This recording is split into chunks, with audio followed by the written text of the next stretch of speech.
Hi friends, कसे आहेत तुम्ही सगळे? तर आज बनवणार आहोत आपण एक चटपटीत नाश्ता. त्याच्यासाठी मी 2 बटाटे उकडून किसून घेतलेले आणि असे मॅश करून घेतलेत आणि याच्यामध्ये तुम्हाला ज्या आवडतील त्या भाज्या तुम्ही टाकता शकता. याच्यामध्ये मी टाकले मटर, गाजर आणि मक्याचे दाणे. हे टाकून मी मस्तपैकी असं मिक्स केले. त्या भाज्या सर्व उकडून घेतलेल्या होत्या. त्याच्यामध्ये ऑरेगॅनो टाकले, चिली फ्लेक्स टाकले. जे तुम्हाला आवडतील ते मसाले पण टाकू शकतात. इथे मी काळी मिरी पण थोडीशी क्रश करून टाकलेली आहे. बघा, काळी मिरी 1 चमचा टाकलेला आहे. मस्तपैकी असे आणि इथे मीठ चवीनुसार टाकणार आहे आणि याच्यामध्ये थोडंसं 2 चमचे मी इथे तांदळाचं पीठ टाकले. जर बाइंडिंगसाठी तुम्ही पाहिजे तर कॉर्नफ्लोअर टाकू शकता आणि इथे मी ब्रेड्स क्रम्ब टाकलेत. जे आपले ब्रेड्स खालचे असं जे आपण खात नाही कडक होतात ते ब्रेड आपण मिक्सरमध्ये बारीक करून ते ब्रेड क्रम्ब याच्यामध्ये ॲड करू शकता. याच्यामध्ये बिना पाणी असं काही ॲड न करता असंच तुम्ही असं मिक्स करून घ्या. बघा मस्तपैकी गोळा तयार होईल आपला आणि मस्तपैकी बघा किती मस्तपैकी असा गोळा तयार झाला आहे आपला. तुम्हाला भाज्या थोड्या पाहिजे तर तुम्ही मिक्सरमधून थोड्या क्रश करून अशा पण टाकू शकता किंवा चॉपरमध्ये अशा चॉप करून पण टाकू शकता जर तुम्हाला जर नको असेल तर. इथे मी ब्रेडचा चुरा म्हणजे ब्रेड्स क्रम्ब घेतलेले आहेत आणि जसं तुम्हाला कोणताही आकार द्यायचा आहे त्या आकाराचे तुम्ही गोळे तयार करून घेता. इथे छोटा मी गोल टिक्कीसारखा आकार करणार आहे. बघा, मुलं कधी भाज्या वगैरे खायला असे हे करतात की ते खात नाही. त्याच्यामुळे ह्या पद्धतीचे असे बनवून तुम्ही ठेवून जर तुम्हाला फ्रीझरमध्ये ठेवून तुम्ही किती दिवस पण 7-8 दिवस वगैरे तुम्ही असे ठेवू शकता फ्रीझरमध्ये आणि जेव्हा आपल्याला पाहिजे तेव्हा टिक्की फ्राय किंवा शॅलो फ्राय करू शकता. इथे मी ब्रेड क्रम्समध्ये हे असे घोळवून घेतलेले आहे.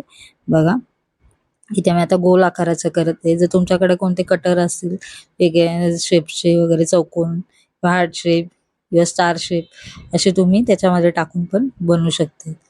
हे पाहिजे तर तुम्ही शॅलो फ्राय किंवा एअर फ्रायरमध्ये पण तुम्ही करू शकताय किंवा डीप फ्राय करू शकताय. बघा किती मस्तपैकी झालं आणि आपले एवढे पूर्ण हे रेडी झालेत आणि एवढं पण बाहेरून आणि आपण जसं आणतो तसं त्याच्यापेक्षा याच्या कमी साहित्य कमी पैशात आपले झालेले आहेत. तिथे मी आज थोड्या अर्धा तास फ्रीजमध्ये ठेवलेत.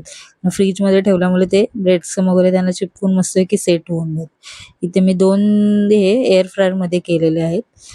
थोडेसे ऑइल स्प्रे करून. जर तुम्हाला बिना ऑइलचे खायचे असेल तर ह्या पद्धतीने तुम्ही करू शकता किंवा मायक्रोवेव्हमध्ये पण करू शकता. तर इथे मी आता तेलात पण फ्राय करणार आहे.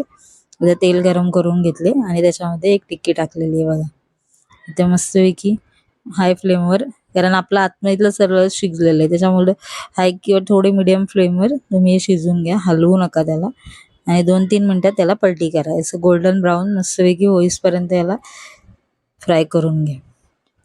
हे तुम्ही असेच सॉस बरोबर पण खाऊ शकता किंवा मुलांना टिफिनमध्ये वगैरे देऊ शकता. आपल्या घरच्या घरी मस्तपैकी कटलेट पण मस्तपैकी असे टिक्कीसारखे तयार झाले. तर इथे मी बर्गर बनवणार आहे. त्याच्यासाठी बर्गरचे बन घेतलेत आणि ते बन कट करून घेतलेत आणि जे तुम्हाला सॉसेस आवडतात ते सॉस तुम्ही लावून घेऊ शकता. इथे मी टोमॅटो सॉस आणि मेयोनीज लावून घेणार आहे. जे तुमच्याकडे सॉस अवेलेबल असेल ते बाहेरून 70-80 रुपयाचा बर्गर आणण्यापेक्षा असेच घरी तुम्ही जेव्हा पाहिजे तेव्हा तुम्ही हे बर्गर किंवा ब्रेडमध्ये पण टाकून ब्रेडचे असे गोल कट करून पण त्यामध्ये सॉस लावून असे टाकून खाऊ शकता किंवा नुसते सॉस पण लावून किंवा हिरव्या चटणीबरोबर पण तुम्ही असे खाऊ शकता. तर बघा इथे मी टिक्की ठेवलेली आहे. त्याच्यावरती कांदा टोमॅटो जर तुम्हाला आवडत असेल तर ठेवू शकता. ही जर रेसिपी आवडली तर नक्की लाईक, सबस्क्राईब आणि शेअर करायला विसरू नका. हे बघा इथे मी कांदा आणि टोमॅटो चिरून ठेवलेला आहे. मस्तपैकी असा बर्गर, होममेड बर्गर जो कमी साहित्यात आम्ही कमी ह्याच्यात चिरत. हिच्या माझ्याकडे तंदुरी मेयोनीज होतं जे माझ्या मुलांना आवडतं म्हणून मी ते टाकलेलं आहे. बघा किती मस्तपैकी आपला मस्त घरच्या घरी आपला हेल्दी बर्गर रेडी झालेला आहे. जर तुम्हाला नुसते खायचे असेल तर तुम्ही नुसते पण तेच खाऊ शकता. चीज वगैरे टाकायचं असं थोडंसं चीज टाकून फ्राय चीज टाकून पण करू शकता. बघा किती मस्त कुरकुरीत आणि आतमध्ये एकदम सॉफ्ट असे टेस्टी या टिक्की रेडी झालेल्या आहेत. ही रेसिपी आवडली तर नक्की लाईक सबस्क्राईब आणि शेअर. Thank you for watching.